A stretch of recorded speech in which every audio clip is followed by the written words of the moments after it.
Hey everyone, welcome back. Oh shit, here we go again.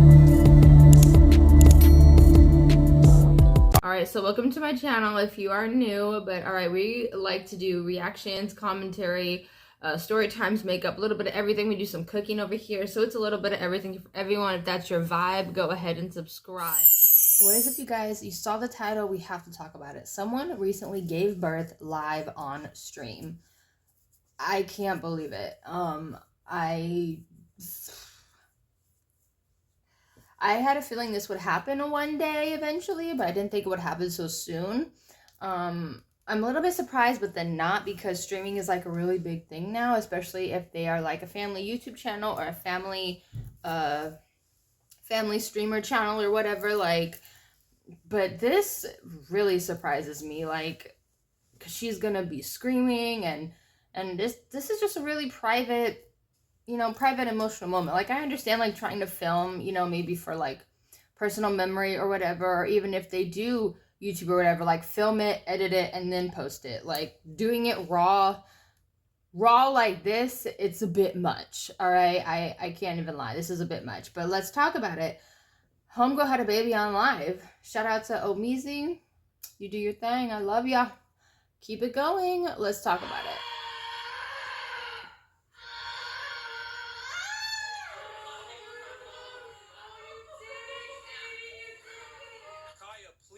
Just go, just stop. Jesus Christ, what are you doing? You're being such a baby. You're making her stressed.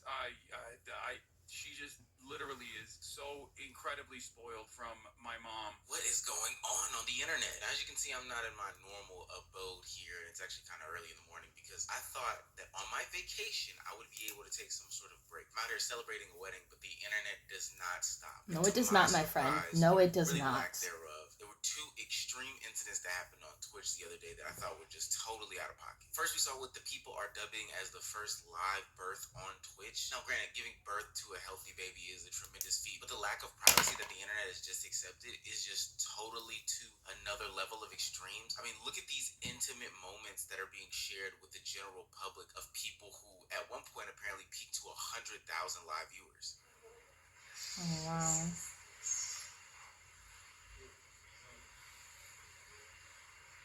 This is a whole ass medical procedure, and I don't know. Right quick though, I'm not surprised because of the OnlyFans and things like that.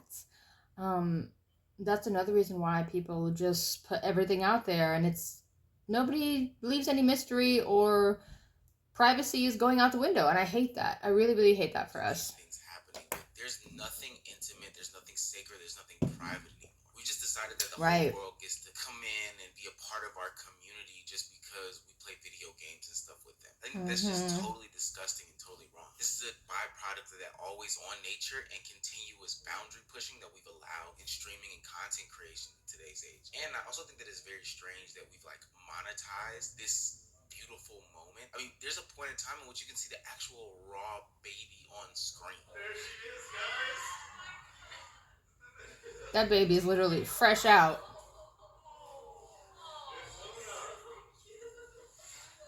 Wow. Now, according to both of the parents, they got the okay from Twitch. Even Dan Clancy, the CEO of Twitch, was actually in the chat. But that doesn't mean that this. Oh, wow. Yo, they got the CEO of Twitch to like approve this. That's crazy. But I mean, like, they're not showing any like private parts or anything like that, so that's good.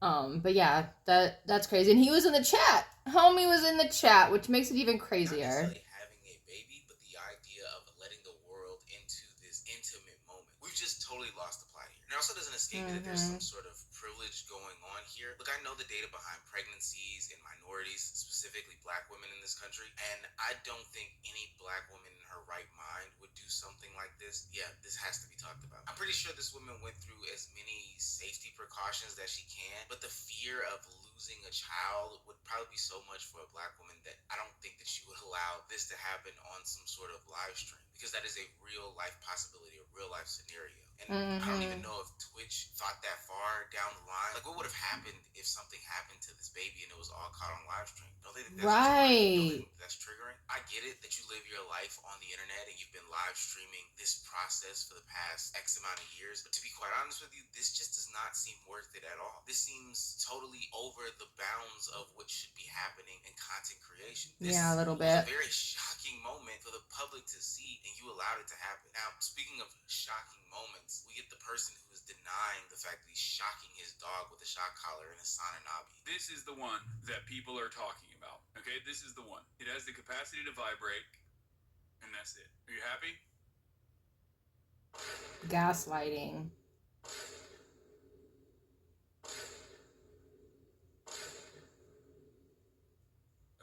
This person is being abusive. If they only saw that clip, it doesn't matter. And this will not go away, for the record. What's so amazing about this Hassan situation, and let me be clear, I'm not necessarily a dog person, but I can understand, even so, that there are cruel, inhumane, and honestly torturous methods in order to train your dog or correct their actions. And somebody being, you know, a proclaimed leftist as Hassan, somebody who is pro-life in the sense of like not harming life, anti-torture, you know, preaches about the atrocities that go on throughout this world. It is very strange to me that he would do the inhumane act of shocking his dog. What probably adds another layer to this conversation, because if he shocked his dog, he apologized for it, went on about it, is two things. One, he has so many videos out there of him saying things about dogs that really has the dog community raising their eyebrows. Stuff about how his former roommates used to use these types of shock collars. Stuff about how he doesn't give a fuck about Frenchies. Frenchies are dogs who have massive breeding problems because those dogs breed issues when you breed them the way that we do as people. And then he also has another person telling him, yo, this dog collar is too tight, gang. Like, you need to loosen it up. And his excuse is, well, she just has a lot of neck meat. It's actually not choking her at all. What?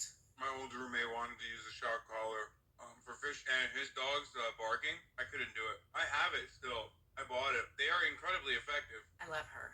I think her collar's too tight. Well, it's you have to be able to get 2 fingers, and I couldn't even get 1. I think you're choking her. She's like, it's a lot of that's definitely too tight. Lib ass, like, oh, dude, please don't get a Frenchie. I just read a Vlogzz article talking about how problematic they are. Like, I don't give a fuck. I know they have breathing problems. I know they're incredibly fucking inbred. I don't give a shit. This is a dog. The second most damning thing out of that part is the fact that he goes to extreme lengths, and I mean extreme lengths, to try to talk about how this isn't a shock collar. Now, this is after he could have easily proved it. He finally comes back to his chat and says, yo, you know, this isn't a shock collar. It's a vibration collar. Like, this is what it does, etc., etc. Now, mind you, we exist in the day and age of the internet where people have so much access to so many tools that can easily disprove this simple thing. I think a lot of this would just go away if Hassan just said, hey, this is a shock collar, this is what I use for my dog, I live up to it, I own it, etc., etc. But the fact that he goes about doing things like taping the said shock collar, manipulating the said shock collar, and a plethora of other things in order to get away from the fact that it actually is a shock collar is very, very telling, and actually very, very disgusting when it gets exposed by XQC and others. Hold on. What is that? Wow, they found a shock collar that he bought. So what is that? That is crazy. Hang on really quick, you guys want to see. Alright, yeah, that's pretty much it. I mainly wanted to talk about Homegirl that gave birth on stream. That just blows my mind, number one. Number two, I know they did all the safety precautions, etc., but still, excuse me, what if she gave birth and the baby wasn't breathing? Or like, what if it was a stillbirth? Like, there's so many things that could have gone wrong. Yes, your baby, your body, your choice, all those things I completely agree with. But giving birth on live stream is a little bit much. Like, I understand recording it, editing it, and then posting it, you know what I mean? To give a little bit of mystery to what happened, because maybe sometimes people want to keep things intimate and to themselves. But the oversharing and giving birth on live stream, live for the world to see, is crazy work. And I'm sure they got over 100,000 views, or between 10,000 to 100,000 views easy. Like, they got it.